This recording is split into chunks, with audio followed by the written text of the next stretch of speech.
One thing I can't stop wondering about, Kev. What's up? Sam.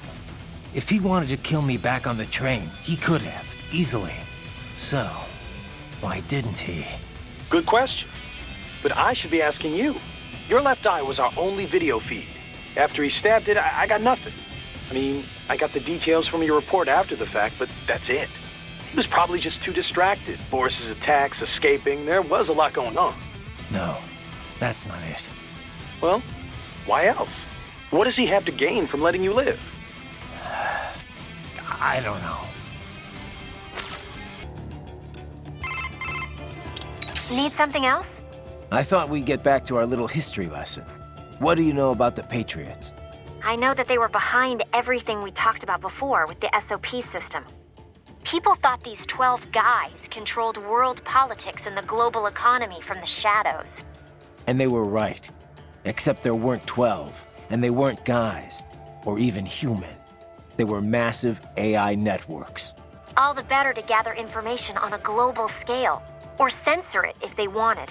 They'd manipulate factions to keep wars raging, all while selling arms to both sides. The PMCs made billions too, of course. SOP was the Patriots' masterstroke. They could control battles directly, down to each individual soldier. The system might even still be around if the AIs hadn't all been destroyed. I'm impressed. You know your stuff. Not many people have even heard of the Patriots. More than when they were active, but still, not many. Almost no one knows they were AIs, or that they're the real reason SOP went away. Well, the few that do know aren't going to talk about it publicly. Even the world leaders. Especially the world leaders. The people would panic, assuming anyone believed them, which they wouldn't. You can find speculation on the net if you look hard enough. Some of them get pretty close to the truth, but the stories never made it into the mainstream. Just another conspiracy theory. I'm not surprised. It's a little hard to believe, you know? It just sounds crazy. When Kevin briefed me about all this in orientation, I thought it was some kind of BS detecting test. Hey Boris, about the Soliton radar. I noticed that it doesn't get jammed anymore, even if I get spotted by the enemy. Back in the old days, it'd be useless the second an alarm was triggered. Well, once the Patriots fell, classified technology spread all over the world. This new Soliton radar is one example. By applying a non-linear Schrödinger equation to the Soliton solution, they were able to prevent the jamming that plagued the original models based off the KDV equation. I'm impressed. You know your stuff, Mr. President. Of course, I'm a businessman. You think I could run a profitable PMSC without being up to date on the latest tech? But I wonder, how exactly is the equation different? I mean, I'm no expert on how the KDV equation was implemented in the first place, but I'd love to know how the Schrödinger equation fits into all this. Raiden, on battlefield, most important thing is how to use equipment, not theory behind it. The mission is #1 priority. So do not worry your head about equations and such things. Just concentrate on using the equipment to your advantage, da? In other words, you have absolutely no idea, do you? Ah, the mission, Raiden. Focus on the mission. Raiden, what I said about staying focused on the mission. Understood. No need to explain. I say this because I have been there. I have let my emotions take over on the battlefield. Some of the PMC work I did after my discharge was... They were gray area jobs. But that's all in the past. When I took on those former PLA soldiers to form Maverick, I laid out my conditions. We would only take operations we believed in, and we would run them clean, no exceptions. Most of them agreed. They had their own bad memories from their time in Paradise Lost. I can certainly attest to that. Yes, of course. I forget who I'm talking with. Most of the ex-PLA have moved on now, in any case. But the point remains the same. Everyone at Maverick is accountable for their actions. We are clear to take this job under international law. And we can use force against any cyborg hostiles under the basic rules of engagement. But remember, if we harm any civilians, on purpose or no, it will mean trouble. All kinds of trouble. So, stay in control, and stay on mission. Got it. So, Kev, what exactly goes on here anyway? I mean, obviously refining oil, but what else involved with that? How careful do I need to be? Skip that week in science class, huh? All right, how much do you know already? Just the basics. They take crude and refine it into gas and stuff. Other usable fuels, right? Well, yeah, and stuff. Kerosene, liquefied petroleum gas, naphtha, jet fuel. Naphtha? The raw material for ethylene, which is then the raw material for polyethylene and other plastics. Crude oil's used for a lot more than just fuel, you know. These days, it's the core component of just about every chemical product. Okay. Crude contains a lot of molecular hydrocarbons and impurities. The refinery distills and extracts these hydrocarbons at their different boiling points. Once the impurities are removed, what's left can be used to make gasoline and so on. Right. So, pretty much exactly what I said in the first place. Oh, well, if you know all this already, I guess we're done here. I could use a bit more detail on... All right, cool then. Kevin out. So Mistral's from Algeria. Have you ever been? No. You? Once, for a consulting job. Pretty short trip, though. I hear it's pretty safe there now, compared to how things were at the start of this decade. Yeah, I was able to slip a little sightseeing in. Pretty nice spot for a vacation. Kind of hot, though. 80% of it's the Saharan desert, and wow, it was just like you'd imagine. So much sand. You could easily imagine camel caravans trekking beneath the early evening moon. It was like something from another world. Yeah? I thought only a sixth of the Sahara was sandy like that. The French carried out a bunch of nuclear tests there too, I remember. But once you reach the Mediterranean coast, it's a totally different place. All these white-walled buildings framed against intense blue sea. It's a really stark contrast. Were you in Algiers? I know that the capital looks a lot like that. Yep. The local cuisine's totally French-influenced. I'll never forget this one lunch near my hotel. A baguette sandwich and a café au lait. Simple and simply unforgettable. Oh, there were a bunch of sweet shops in town, too. High-quality European candy, but so cheap. Sounds like you ate your way across the country. Well, food's an important part of local culture, you know. Oh, and speaking of which, the seafood. I didn't expect to see Mediterranean fish in African cuisine, but it was also fresh and flavorful. They'd fry up small fish whole, then drizzle them with lemon juice. I could have eaten that all day. Sounds like a lot of calories. I tried to stay active, you know. Hey, did you know my visual analyzers can tell me how much someone weighs? Yeah, I'll have to talk with Doc about disabling that one. Hey Doc, I'm curious. Can I recharge off any cyborg? Even a non-military unit? Not that I ever would, of course. A pedestrian cyborg? I very much doubt you will encounter any of those on this op. Besides... Against the rules of engagement, I know.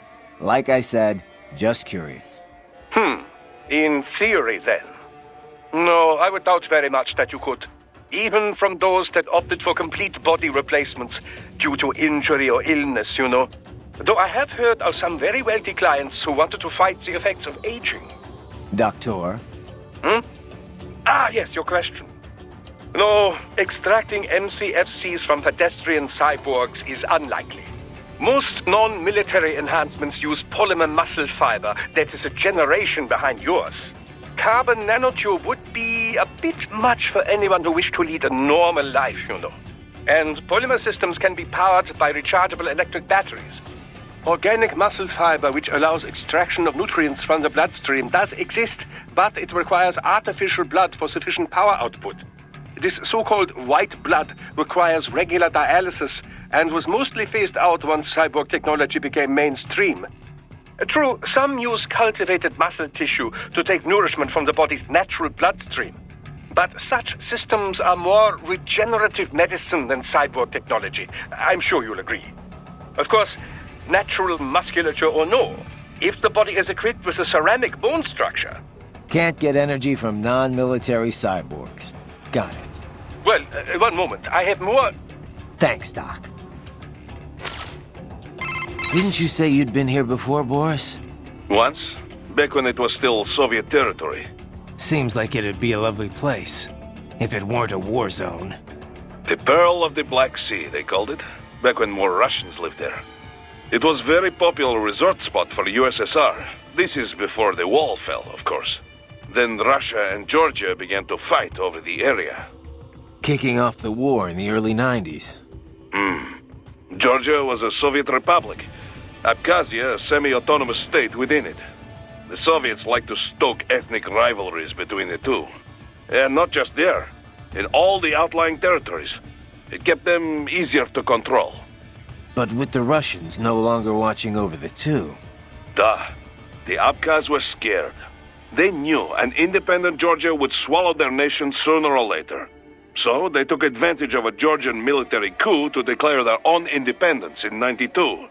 Of course, the new Georgian government was not happy to hear this, and so... The same old story. And with Russia supporting the Abkhaz, it was a stalemate. 2 years later, the ceasefire meant Abkhazia was finally independent, but not officially. They still are not formally recognized by Georgia, or most of the international community. This region is filled with breakaway states. This is true. There is South Ossetia, also in Georgia. Transnistria in East Moldova, and Nagorno-Karabakh, which broke from Azerbaijan. In any case, even Russia did not officially recognize Abkhazia as independent until 2008. So it was not long ago Sukhumi was a war zone. It has changed dramatically since then. They have been rebuilding steadily, with Russian support, ever since SOP was shut down. Good to hear. But doesn't that leave them wrapped around Russia's little finger? It does. Which is why Dolzaev is calling for a truly independent state. He wants an Abkhazia that takes orders from no one. Not Georgia, not Moscow. Sounds like a worthy cause. Duh. But many Abkhaz are happy with the reconstruction Russian support makes possible.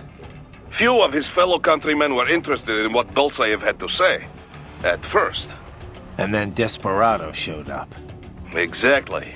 They brought the sad ending to this little history lesson. It is no wonder so many people mistrust PMCs, eh? I suppose not. Raiden, that saying you like about your sword being a tool of justice? Yeah, it's why I fight. Sometimes taking a life saves others. A life, or 2, or 3, or 40 in your case, but I know what you mean. Besides, it's not like those cyborgs you're fighting have been brain-jacked. Wouldn't be much point in sending jacked cyborgs. True. Having someone pilot a body remotely only really makes financial sense for espionage missions. And you might as well use UGs if you're gonna let an AI control your soldiers. So yeah, they're probably using emotional restraints, but those cyborgs are fighting of their own free will. Starting to see where I'm coming from? I get it, it's just... you didn't used to seem so comfortable with the idea. What about what Sam said? About your ideals holding you back? Ah, bullshit. He's good, but now I know how he moves, how he thinks, and I've got my new body. My philosophy says when and why to fight, not how. It won't keep me from beating Sam. And next time we meet, I will beat him. I'll kill him, and I'll do it to save others from suffering, with my ideals intact. All right, Raiden. All right, then. Hey, Raiden, let me ask you something. The Patriots. Why would AIs do all of that? I can see why people would want all the money, but AIs? What did they stand to gain from it all? Who knows? Maybe they didn't even know. Optical Neuro AIs aren't your typical PCs. They learn over time, change in unpredictable ways. The core AI, JD, was bent on expanding the war economy. Maybe to fund the Patriots' other activities. Or maybe that's just the way it evolved, like a secondary objective that took over. One of the other AIs said it was created to filter out unnecessary information, gossip, trivia, all for the sake of future generations, to drive the evolution of the human race. Or so it said. Was that the truth? Or a lie? To manipulate me? Who can say? To think. Something like that. Running a nation. And America, no less. That's terrifying. Thank God they were all destroyed. But did it really change that much? Maybe not. Contractors still gotta eat after all. Soldiering for hire's always been a risky business. But at least before it was good money. There was a decent chance you could get rich and retire early. All that disappeared during the SOP years. Demand was high, but the workforce was flooded. More and more soldiers were willing to work for cheap. It got so you'd have to work years before you could even pay back your initial training and insurance fees. Yeah, I can see Sundowner's point. The global recession certainly didn't help. Unemployment shot up across the US and the EU. Even if contractors gave up and packed it in, there weren't any jobs waiting for them back home. The irony is the recovery was all war-driven. It wasn't a general recovery at all. Not only did globalization exploit the poor countries, but it crippled first world employment too. And SOP's gone. But now we've got these PMCs that are basically mobsters. Just thugs in uniform. Yeah, not a pretty picture. Raiden, you all right? That is one freaky lady. Yikes. Aw, come on, Kev. Maybe she just needs to meet the right guy. I could slip her your number.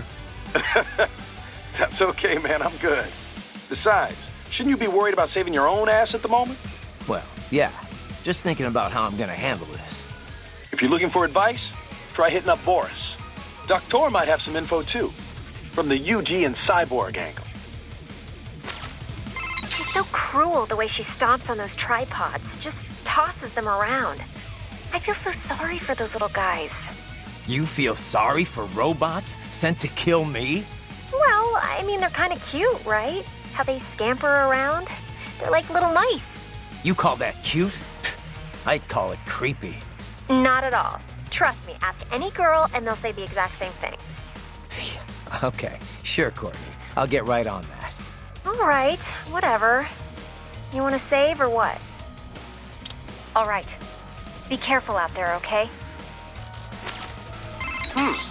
So she uses an augmentary arm composed of tripods.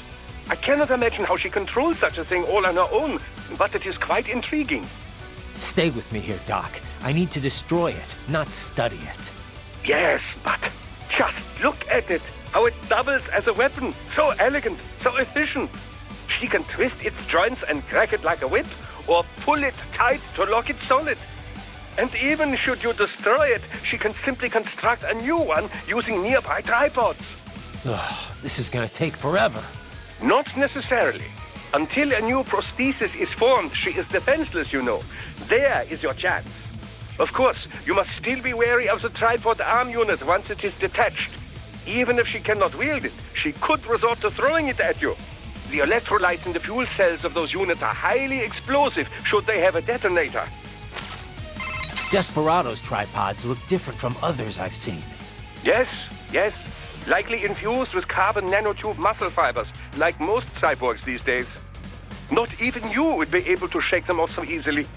What is worse, they leach fuel cell electrolytes from whatever they latch onto. A truly inspired design, I must say. Much like your own body, in fact. Why doesn't that make me feel better? I simply meant that both you and the tripod stem from the same line of research. Of course, your body is equipped with a limiter, preventing you from absorbing too many electrolytes. But it appears this is not the case with our tripod friends. So, they absorb too much energy and... And they explode, of course. Their fuel cells work much like any other battery, after all. You must remember the problems with old rechargeable batteries. They would heat up and explode all the time.